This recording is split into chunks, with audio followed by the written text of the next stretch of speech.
그때에 아비멜렉과 그 군대 장관 비골이 아브라함에게 말하여 이르되 내가 무슨 일을 하든지 하나님이 너와 함께 계시도다. 그런즉 너는 나와 내 아들과 내 손자에게 거짓되이 행하지 아니하기를 이제 여기서 하나님을 가리켜 내게 맹세하라. 내가 내게 후대한 대로 너도 나와 내가 머무는 이 땅에 행할 것이니라.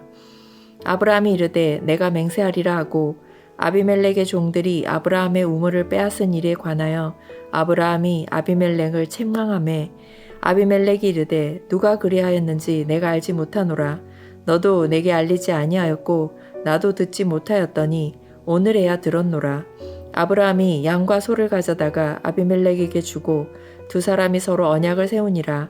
아브라함이 7 암양 새끼를 따로 놓으니 아비멜렉이 아브라함에게 이르되 이 7 암양 새끼를 따로 놓음은 어찌미냐. 아브라함이 이르되 너는 내 손에서 이 암양 새끼 7을 받아 내가 이 우물 판 증거를 삼으라 하고 두 사람이 거기서 서로 맹세하였으므로 그곳을 브엘셀바라 이름하였더라. 그들이 브엘셀바에서 언약을 세우매 아비멜렉과 그 군대 장관 비골은 떠나 블레셋 사람의 땅으로 돌아갔고 아브라함은 브엘셀바에 에셀나무를 심고 거기서 영원하신 여호와의 이름을 불렀으며 그가 블레셋 사람의 땅에서 여러 날을 지냈더라.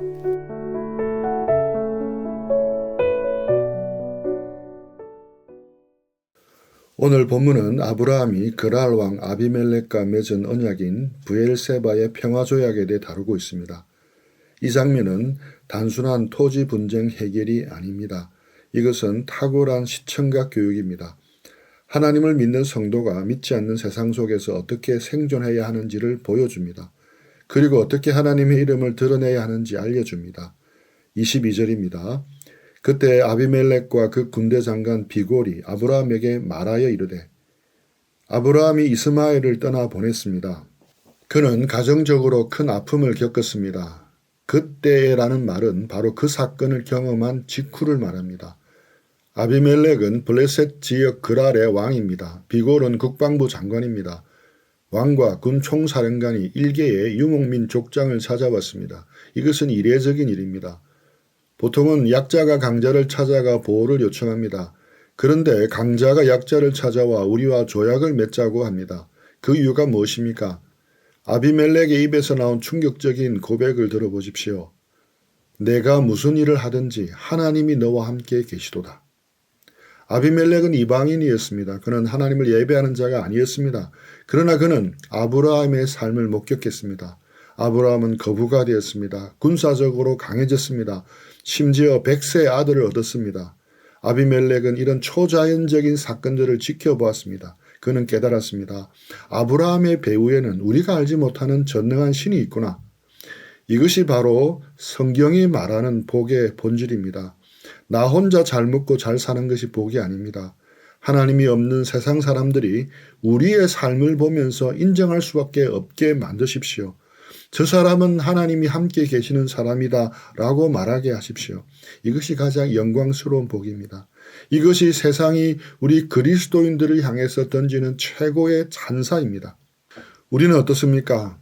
세상은 우리를 보고 하나님이 당신과 함께 계시는 것 같다라고 말합니까? 아니면 너나 내나 매 한 가지 아니냐, 다를 게 없잖아 라고 말합니까? 아비멜렉은 왜 아브라함을 두려웠겠습니까? 아브라함이 갑자기 군사력이 강해져서가 아닙니다. 그는 아브라함의 삶에 개입하시는 초월적인 힘을 보았습니다. 창세기 20장에서 아비멜렉은 사라를 취하려 하다가 혼쭐이 난 적이 있습니다. 하나님이 꿈에 나타나 그를 책망하셨고 아브라함의 기도로 닫혔던 태의 문이 열리는 것을 목격했습니다. 그는 깨달았습니다. 이 사람은 건드리면 안 된다. 이 사람 뒤에는 여호와라는 신이 있다. 케네스 매튜스 교수는 이 장면을 두고 이렇게 말합니다. 아비멜렉의 요청은 아브라함의 성공이 단순히 인간적인 능력이 아니라 신적인 후원 덕분임을 인정한 것입니다. 불신자들도 하나님의 임재가 가져오는 거룩한 두려움을 감지합니다. 그리스도인으로서의 권위는 큰 목소리나 사회적 지위에서 나오지 않습니다. 하나님이 함께 하심으로 나옵니다. 요셉이 노예로 팔려갔을 때도 보디발은 여호와께서 그와 함께 하심을 보았다라고 했습니다. 하나님과 함께하며 하나님과 동행하는 것이 우리가 가진 진정한 경쟁력입니다. 여러분의 캠퍼스와 직장을 돌아보십시오. 저 팀장은 자기 실수를 솔직하게 인정한다. 저 선배는 뒤에서도 앞에서 하던 말 그대로 한다. 저 동료는 내 비밀을 절대 퍼뜨리지 않는다. 저 친구는 약속 시간을 꼭 지킨다. 저 선생님은 힘든 학생을 끝까지 포기하지 않는다. 저 사람은 이익이 없어도 오른편에 선다. 저 사람은 급할 때 내 부탁을 들어준다. 이런 평가가 들려와야 합니다. 아브라함처럼 삶으로 하나님을 증명하십시오. 여러분의 탁월함과 정직함, 그리고 설명할 수 없는 은혜가 세상으로 하여금 여러분 앞에 고개를 숙이게 만들 것입니다. 아비멜렉은 요청합니다. 23절, 너와 나와 내 아들과 내 손자에게 거짓되이 행하지 않기를 맹세하라. 그는 내가 너를 영접한 것처럼 너도 나를 선대해달라고 부탁합니다. 아브라함은 즉시 대답합니다. 24절, 내가 맹세하리라. 주저함이 없습니다. 아브라함은 세상 권력 앞에서도 당당합니다. 동시에 평화를 위해 기꺼이 손을 잡을 줄도 압니다. 우리는 세상과 담을 쌓고 사는 폐쇄적인 집단이 되어서는 안 됩니다. 로마서 12장 18절은 말합니다.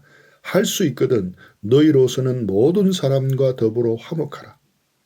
그러나 아브라함은 덮어놓고 서명하지는 않았습니다. 그는 먼저 정의의 문제를 제기합니다. 아비멜렉의 종들이 아브라함의 우물을 빼앗았던 사건을 책망합니다. 진정한 평화는 불의를 덮어두는 것이 아니라 공의 위에 세워지기 때문입니다. 아브라함은 이제 예전에 비겁한 자가 아닙니다. 하나님의 동행을 확신한 자로서 당당하게 잘못을 지적하고 바로잡습니다. 25절, 아비멜렉의 종들이 아브라함의 우물을 빼앗은 일에 관하여 아브라함이 아비멜렉을 책망하게 분위기가 싸해집니다. 지금 평화조약을 맺자는 마당에 과거의 분쟁을 들추어냅니다. 왜 그랬겠습니까? 고대 근동에서 특히 광야지대에서 우물은 곧 생명입니다. 우물 소유권이 명확하지 않으면 평화는 시한폭탄과 같습니다. 아브라함은 가짜 평화를 원치 않았습니다. 문제를 덮어두고 웃으며 악수하는 것은 위선입니다. 아브라함의 책망은 단순한 불평이 아니었습니다. 이것은 언약의 땅에서의 자신의 법적 권리를 확립하려는 의도적 행위였습니다. 그는 좋은 게 좋다고 묵인함으로써 권리를 잃는 것을 거부했습니다. 26절에서 아비멜렉은 몰랐다라고 발뺌합니다. 진실인지 정치적인 쇼인지는 모릅니다. 그러나 아브라함은 거기서 멈추지 않습니다. 이 아브라함은 지혜로운 방법을 택합니다. 양과 소를 주어 언약을 맺고 특히 7 암양 새끼를 따로 떼어놓습니다. 그는 대가를 지불하여 자신의 권리를 확고히 했습니다. 30절, 너는 내 손에서 이 암양 새끼 7을 받아 내가 이 우물을 판 증거를 삼으라. 여기서 히브리의 절묘한 언어 유희가 등장합니다. 7은 히브리어로 세바이고 맹세하다는 샤바입니다.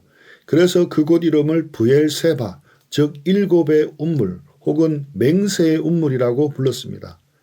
아브라함은 대가를 지불했습니다. 그냥 내 거야라고 우긴 것이 아니었습니다. 암양 7이라는 값을 치르고 공개적으로 소유권을 확정받았습니다. 이것이 지혜입니다. 우리는 직장과 사회에서 갈등을 어떻게 해결합니까? 무조건 참는 것이 신앙이 아닙니다. 비겁하게 속이는 것도 신앙이 아닙니다. 성도는 세상에서 손해만 보는 사람이 아닙니다. 정당한 권리는 지혜롭게 그리고 확실하게 매듭지어야 합니다. 아브라함처럼 잘못된 것은 정직하게 말해야 합니다. 그리고 마땅히 지불할 대가는 기꺼이 지불하십시오. 정의로운 평화를 만들어가야 합니다. 그것이 훗날의 분쟁을 막는 길입니다. 혹시 껄끄러워서 혹은 싸우기가 싫어서 덮어둔 문제가 있습니까? 가정 안에서 혹은 동료들과의 관계 속에서 빼앗긴 운물 같은 문제가 있습니까? 그것을 곰게 놔두지 마십시오. 아브라함처럼 정중하지만 단호하게 문제를 직면하십시오. 25절 책망함이라는 단어는 논쟁하다 바로잡다는 뜻입니다. 진실을 말하는 용기가 참된 평화를 만듭니다. 갈등을 회피만 하지 마십시오. 적절한 타이밍을 주시도록 기도하십시오. 그리고 적절한 때라고 여겨질 때 꼬인 매듭을 푸는 용기를 내시기 바랍니다. 언약이 체결되었습니다. 아비멜렉과 비골은 떠났습니다. 이제 아브라함은 혼자 남았습니다. 그는 무엇을 합니까? 33절 에셀 나무를 심고 거기서 영원하신 여호와 이름을 부르며 예배합니다. 에셀 나무는 사막의 건조한 기후에서도 잘 자라는 상록수입니다. 잎이 늘 푸르고 뿌리를 깊게 내리고 수백 년을 살아 수명이 길기로 유명합니다. 아브라함은 왜 하필 나무를 심었을까요? 유목민은 나무를 심지 않습니다. 언제든 떠나야 하기 때문입니다. 나무를 심는다는 것은 정착을 의미하며 미래를 내다보는 행위입니다. 에셀 나무를 심는 것은 믿음의 행위입니다. 지금 당장의 그늘을 위한 것이 아니었습니다. 먼 훗날 약속의 땅을 차지할 자손들을 위한 것이었습니다. 그리고 하나님의 언약이 영원함을 증명하기 위한 것이었습니다. 그래서 그는 나무를 심었습니다. 아브라함은 아비멜렉과의 평화조약이 인간끼리의 일시적인 계약임을 알았습니다.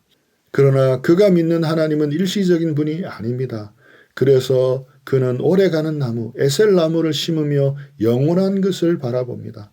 나무를 심고 그는 비로소 하나님의 이름을 부릅니다. 33절 하반절 거기서 영원하신 여호와 이름을 불렀으며 여기서 처음으로 하나님의 새로운 칭호가 등장합니다. 엘 올람, 영원하신 하나님입니다. 지금까지 하나님은 엘 샤다이, 전능하신 하나님, 엘 엘리온, 지극히 높으신 하나님을 경험했습니다. 이제 그는 영원하신 하나님을 고백합니다. 아비멜렉과의 조약은 유한합니다. 인간의 평화는 언제 깨질지 모릅니다. 그러나 하나님은 영원하십니다. 하나님의 약속은 세대를 넘어 영원토록 변함이 없습니다. 마치 에셀 나무처럼 말입니다. 아브라함은 비록 가나안 땅에서 여전히 나그네로 살아가고 있었습니다. 그는 아직 그 땅을 완전히 소유하지 못했습니다.